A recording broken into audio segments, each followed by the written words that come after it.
It's yeah, and definitely look like I'm tired because it's early here. It's 7:51 a.m. Central Time here in Chicago, Windy City. A little snow last night, a little weather happening out there, and I guess it's the top end of a storm system that's going to be moving through towards the East Coast, and it doesn't look like it's going to affect me in terms of my traveling today, but I believe that there's going to be a bit of snow happening in Jersey, in that area, on uh, Sunday and Monday. So that's the context. The conference, the American Philosophical Society, APA, that I was at last 2 days with the Society for the Philosophical Study of Education. 2 sessions. Last night was my session on a paper I wrote called "Hearing the Funk," um, "Feeling the Funk," rather, hearing Nietzsche's prophecy of a music-making philosophy. It went really well, and I think after reading that paper and um, having a feedback session with the folks afterwards, that in a certain way that the work that's happening now is very much a continuation and a fulfillment of this project that I'm documenting here this year with these readings of the original material that was written 10 years ago. So I glanced ahead, and what's interesting is in 2004, when I completed the writing of the meditation for today, which is actually March the 1st, 2014, I wrote in parentheses 02.29 question mark 0.4701. I have to go back and look at the calendar for 2004 because I do believe that was a leap year. So what is today? This is an interesting question. It is the 1st of March, but this meditation actually happened on the 29th of February. So 04, 08, 012, and then 016 are leap years, but this is not. So I suppose I either have to do two meditations today, or perhaps I should have done two yesterday, in order to quote-unquote catch up, or I'll be a day behind. So now this is fascinating because I just quickly bring people up to speed. This is a daily meditation that I wrote. Started off with a question um, based on Plato's notion that we all have the capacity to think being, and that the question wasn't whether or not we had the capacity, but whether or not we would be able to realize this capacity. And then that became for me the educational question. And so the educational question is, how is that we're turned around to being, which is to think being, and the how became what prompts us to be turned around towards being, and what is the way in which we're turned. So what is this how? How would we describe it philosophically? So a lot of this work is about the how. How is it that we're turned around? And the focus has been on language, particular kind of language, evocative speech, it's called, and the words that turn us around. So much of the entire experimentation comes back to this question of how we're turned around.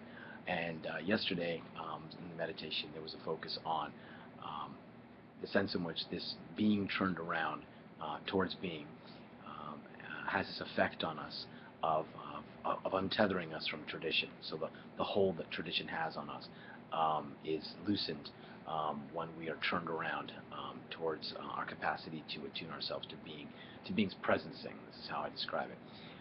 But the point is that the experiment was scheduled to happen every day for a full year. But I consciously named the title of the work 363 was the original title, Poetic Phenomenological Meditations, because of this notion that I shouldn't go for perfection, so I should cut off 2 days. Well, I guess what I didn't remember was that in fact I came pretty close to writing the 365 meditations, insofar as I ended up really writing 364. So I believe that's the case. I think I recall that the one day I did not write, um, I think this is the case, was when I was in Edinburgh, Scotland, but I'm not actually 100% sure if that's the case. But anyway, so that brings us to today, which again is meditation that was written on Leap Day, the 29th day of February 2004, which is not today. Today's March 1st, so I'll have to catch up with a reading or lag behind the rest of the year. We'll see. We have said that in becoming teachable, we are attuned to being's excess, and the matter at hand of learning is thus an interpretive seeking within the horizon of beings. Being's excess spills over and thereby makes it possible for this horizon to be more than it is or appears to be. And as members of this horizon, this existential situation, we too find ourselves to be more than we appear. We have also said that when we have entered the situation of learning, we appear to one another as this possibility. And now we have recognized that the appearance of this possibility emerges with the manifestation of alterity of the ultra. The situation of learning, then, is an event that begins with and is sustained by evocative speech, the saying that dismantles the edifice upon which and within which we stand outside and against the horizons of beings. When we are no longer capable of withdrawing into and away from the world, we find ourselves among the world, nature, and the congregation of beings, and the shining forth of being. The event of learning unfolds in the bright of publicity, where all can be seen and see, hear, and be heard. Learning is a circulation of being's excess, carried out in the ebb and flood of the tide, and the drafting of the wind. Teachability is the attunement to this circulation and to the congregation upon and within which it unfolds. The text of Taoism, specifically the Tao Te Ching of Lao Tzu, are instructive here on the event of learning, as occurring in the leap into the mystery of being, which appears to us as the openness of an abyss of primeval chaos. Becoming teachable, we have said, is to be reposed in the repose, the dignified calm of letting be. With learning, we leap to the emptiness, and we become open to the circulation of being. In the Tao, we encounter the following, quote, "The state of vacancy should be brought to the utmost degree, and that of stillness, guarded with unwearying vigor. All things alike go through the processes of activity, and then we see them return to their original state. When things in the vegetative world have displayed their luxuriant growth, we see each of them return to its root. The returning to their root is what we call the state of stillness, and that stillness may be called a reporting that they have fulfilled their appointed end." Karl Jaspers reads this passage as an indication of how the individual, formally named the subject, is contained within the cosmic process that reveals the Tao.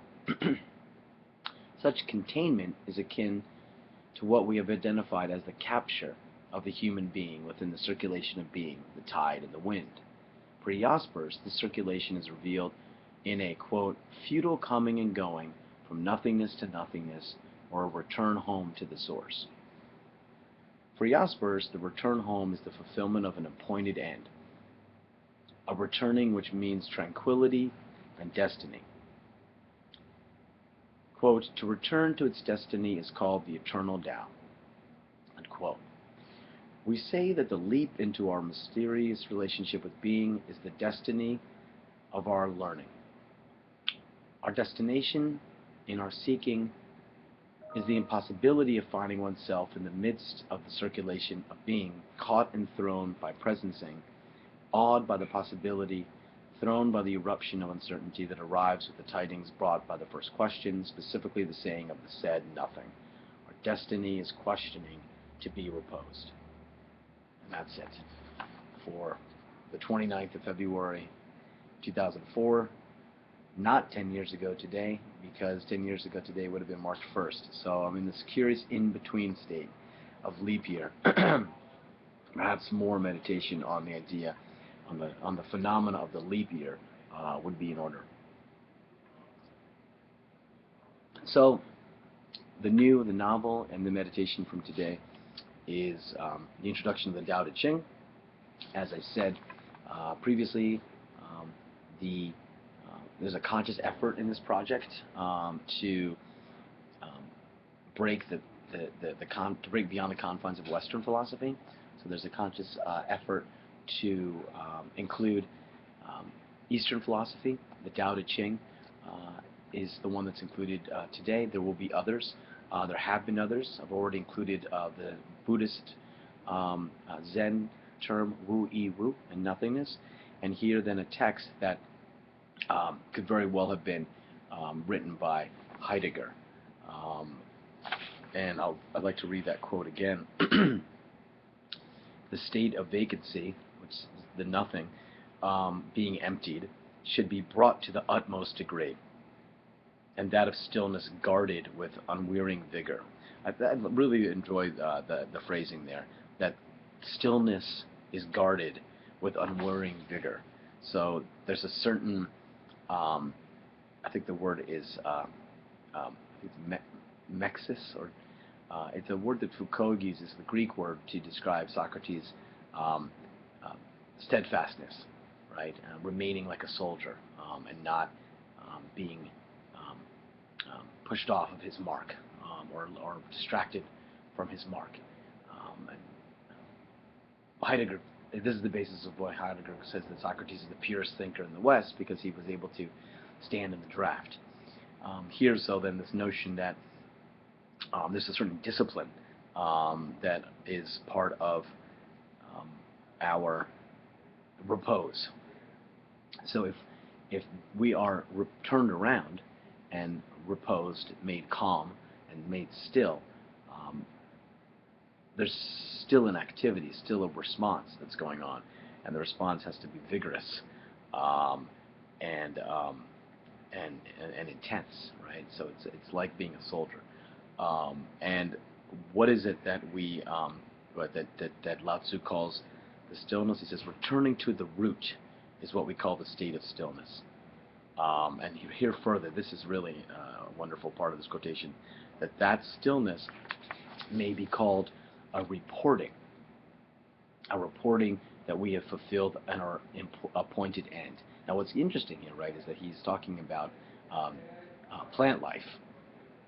So he says that plant life, once they've displayed their luxuriant growth, go back to their root. And this is fascinating, right, because this is the sort of sense in which we appear phenomenologically.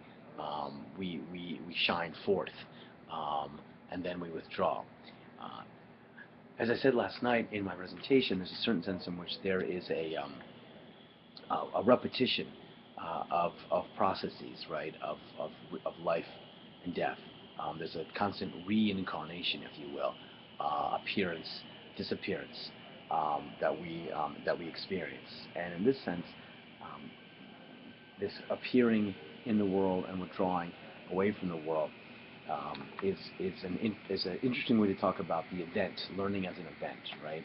So it's not an ongoing, unending process, but it's has an event-like quality. So when it happens, it's happening because we burst forward or we're turned around by evocative speech. And I think that's something that I want to keep talking about as I move further on in the meditations, is the sense in which learning is kind of an event.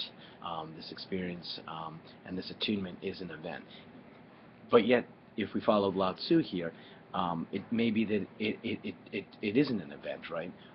That once we're turned around, we have to guard that stillness and remain sort of unyielding in our commitment to it. So let's sort of leave that as a question, right? Is it the case that when we are drawn into learning, that in that state we remain conscious of one thing, and we're conscious in a vital way, in a physical way, of the requirement, if you will, to stand firm and to sort of take what being is giving us, or is there the sense in which once we become attuned in a more general sense, and we're on the path of thinking, that we have to remain on that path. It's not to say that they're mutually exclusive, but there is a certain, I think, a fundamental difference there that's sort of interesting to explore. So I'll leave it at that, as it's now time to move on and start the journey back to Portland, Maine.